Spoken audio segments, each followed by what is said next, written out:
Hi everyone, I'm Jen Sheffer. Thank you so much for joining me for this training tutorial on how to share content from Discovery Education into Google Classroom or Seesaw.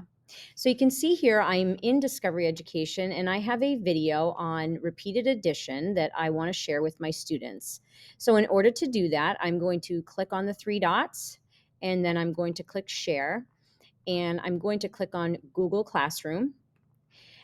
Next, I can select the class that I want to send this assignment to. I can select Choose Action, and I can create an assignment or ask a question, make an announcement, or create material. If I selected Create Assignment, and then I click Go, you're going to be brought directly into Classroom where you can add additional instructions. You can send this to all students, or you can select a certain few or just individual students.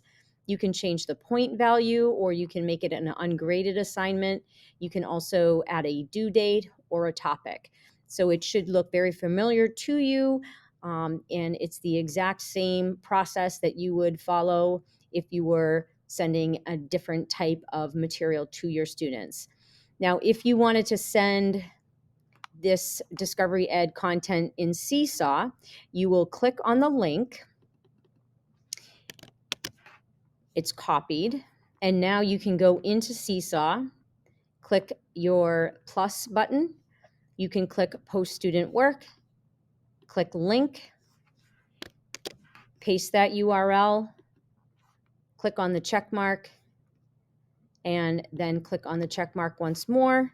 You can then send it to all your students or select which individual students or groups of students you want to receive that particular piece of content from Discovery Ed. And once you're done, you click on that check mark. If you had a folder, you could add that piece of content into a folder, but otherwise you can bypass that step and click on the check mark, and that Discovery Ed link will be added into Seesaw.